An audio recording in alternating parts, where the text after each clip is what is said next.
Continuamos con La Noche. Claudia Gurizati, una de las periodistas latinas más influyentes de la región, entrevista a los grandes personajes que generan opinión. Presidente de México. Muchas gracias, a ti me interesa. Desconocí. Muy agradecido. Bajo su dirección, el programa La Noche, espacio de opinión de NTN 24, le ayudará a entender el punto clave de las noticias en la voz de sus protagonistas. De martes a viernes, a las 18 horas, en la costa este de los Estados Unidos, por el Canal de las Américas. El presidente de Bolivia, Evo Morales, ha reconocido que no le gusta leer. Sin embargo, está claro que sí sabe interpretar que la izquierda en el continente americano no pasa por su mejor momento. Una reflexión para ver cómo debemos defender nuestras revoluciones democráticas. Una reflexión que es importante tomar en cuenta donde hay procesos de liberación. Aunque Morales goza de un recién posesionado segundo mandato, los proyectos de izquierda de Venezuela, Argentina y Brasil atraviesan una crisis de credibilidad, aunque con matices diferentes. Por ejemplo, en Venezuela, donde la oposición obtuvo una abrumadora mayoría en los comicios parlamentarios, en los que logró 112 escaños, la crisis económica fue un factor clave para terminar con 16 años de hegemonía chavista en la Asamblea Nacional. La derrota se produjo en medio del derrumbe de los precios del petróleo, a su mínimo en los últimos 7 años, $34 por barril, un factor crítico para un país que obtiene el 96% de las divisas del crudo.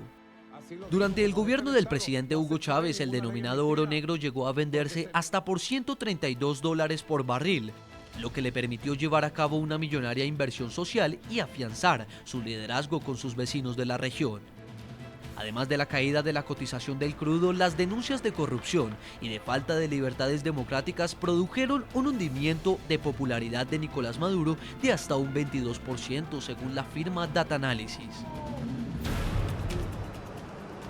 En Argentina ocurrió algo similar pero con diferente coyuntura. Con más del 51% de los votos, el empresario Mauricio Macri puso fin a 12 años de gobiernos sucesivos de Néstor y Cristina Kirchner. El factor económico también fue clave. El país termina el año con un aumento de precios entre el 15 y el 20% según el Ministerio de Economía y una serie de denuncias de corrupción que salpican a emblemáticas figuras del kirchnerismo.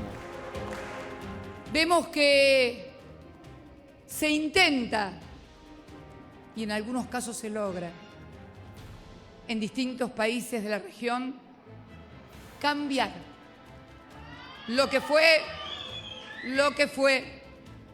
y lo que es y lo que seguirá siendo, porque más tarde o más temprano en esta década la gente ha logrado derechos, ha conquistado responsabilidades.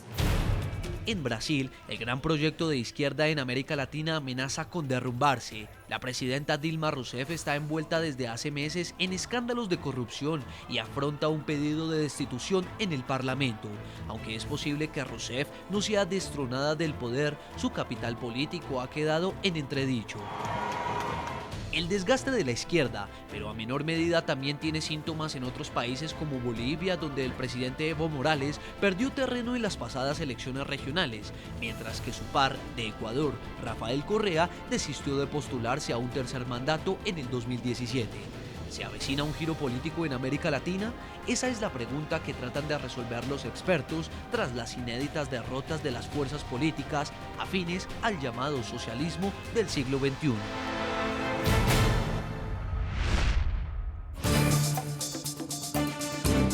Vamos a Miami, Florida, con Pedro Mena, integrante de la Mesa de Unidad Democrática, analista político y exdiputado de Venezuela. Señor Mena, lo que deja desierta esta elección legislativa del pasado domingo es que de alguna manera Nicolás Maduro ha dilapidado el capital electoral que había heredado del presidente Hugo Chávez. En este contexto, me gustaría saber, según su opinión, ¿quién manda hoy en Venezuela? ¿Dónde está el poder hoy en Venezuela? Yo creo que el poder ya está claramente definido. El pueblo de Venezuela expresó un mandato contundente a otorgar a la oposición el poder prácticamente absoluto en la Asamblea Nacional. Creo que es el momento oportuno para comenzar a reconstruir el país, no solo en lo económico, en lo político, en lo social, sino en lo afectivo. Y es una forma de poder ir avanzando en la recuperación de una Venezuela en progreso, en libertad y en democracia. En estos momentos, sin duda alguna, la oposición democrática que aglutina a 29 partidos de diferentes tendencias ideológicas, toda esa unidad como una unidad estratégica funcionó y puede ser un ejemplo importante para países como Nicaragua, como en el caso de Brasil, en países que van a tener elecciones próximamente, usen o aprendan de esta experiencia venezolana que nos permite convivir y tener una política en conjunto, unitaria, para poder construir una Venezuela en cambio y en progreso y, por supuesto, en democracia. Nitu, al interior de la oposición venezolana también hay que hacer un análisis. Y son esos liderazgos que han nacido al interior de la MUT. Uno de ellos el de Enrique Capriles y el segundo el de Leopoldo López, quien actualmente es un preso político. En ese contexto, dentro de la oposición, ¿qué corriente política ganó esta elección? Bueno, mira, yo creo que te quedaste corto porque además tenemos a otros líderes, como por ejemplo a María Corina Machado, que la acabas de entrevistar hace nada. También podríamos hablar de Henry Falcón, que viene de la región de Lara, y muchísimos liderazgos locales que son importantes. Ahora fíjate bien, lo interesante de lo que pasó, y lo dije al principio, es que muchos venezolanos no sabían el nombre y el apellido de por quién estaban votando. Lo que sí sabían era por qué estaban votando. Y estaban votando precisamente por un cambio en Venezuela. Y eso también tiene que aceptarlo los que quieren dirigir los destinos del país, los que efectivamente con esta votación abrumadora hoy en día se han convertido en una cierta alternativa para el poder en el futuro. Así que yo creo que Venezuela, eso sí, tiene una cantidad de líderes importantes, tiene además, hemos podido observar muchas mujeres dando el todo por el todo en esta reconquista por la democracia en Venezuela. Ahora, hay que cuidarlo, esto hay que cuidarlo. No hay que dilapidarlo, no hay que emborracharse con el triunfo. Por el contrario, hay que entender que el régimen se reagrupa, se reorganiza e intenta de alguna manera despojar no a los partidos políticos, sino al pueblo de Venezuela de su victoria. Yo creo que el mensaje es para la serenidad. Dígame. Claramente, sí, hay muchos liderazgos al interior de la oposición, pero de alguna forma habían dos corrientes que de alguna forma marcaron la atención de muchos votantes, no solamente en Venezuela, sino en el resto, digamos, de América Latina, de las personas que siguen el proceso electoral o siguen la coyuntura política en Venezuela. Pero lo que tiene que ver, Nitu, por ejemplo, con el chavismo, ¿usted dónde cree que reside el poder hoy en el chavismo, teniendo en cuenta la derrota electoral que tuvo Nicolás Maduro? Yo creo que ellos tienen un pleito interno enorme.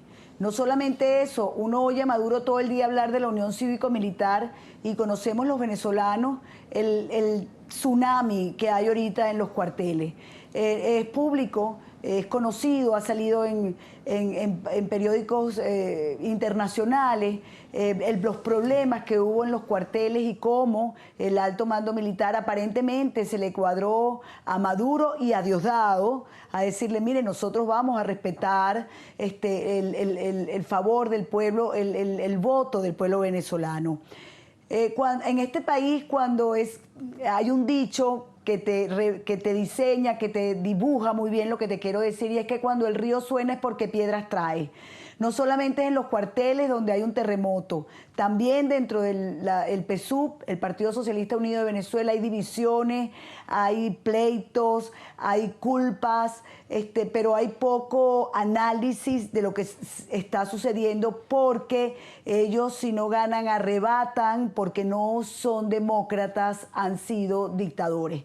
Así que yo creo que eso es lo que vamos a ver en los próximos días, pero tenemos un pueblo firme, un pueblo que quiere la democracia y que lo ha dicho y lo ha expresado a través del voto. Señor Pedro Mena, ¿cuál es su opinión? ¿Dónde reside el poder del chavismo en este momento? ¿Hay un liderazgo menoscabado? Algunos han dicho que, como se lo dije anteriormente, Maduro ha dilapidado ese caudal electoral que heredó de Hugo Chávez. En ese contexto, ¿quién puede estar en este momento mandando al interior del chavismo? Mira, yo creo que ese partido está en un proceso de implosión interna. En estos momentos hay liderazgo marcado, pero liderazgos que están profundamente divididos en cuanto a la estrategia, la táctica a utilizar a partir de la derrota electoral.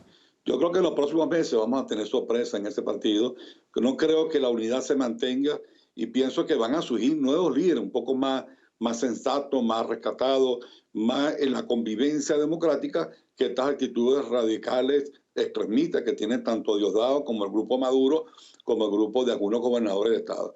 Yo creo que ese partido está en un proceso no de extinción, pero sí de contradicción grave, y pienso que la oposición tiene que aprovechar este momento para consolidarse definitivamente en una opción diferente, distinta, de cambio, comprometiéndose a cumplir con las ofertas que se hizo en la campaña electoral. Exdiputado Pedro Mena, muchas gracias por haber estado con nosotros.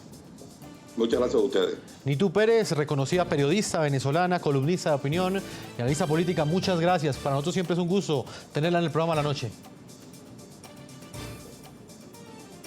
Gracias, Jefferson. Un gran abrazo para ti y para todos los que te siguen.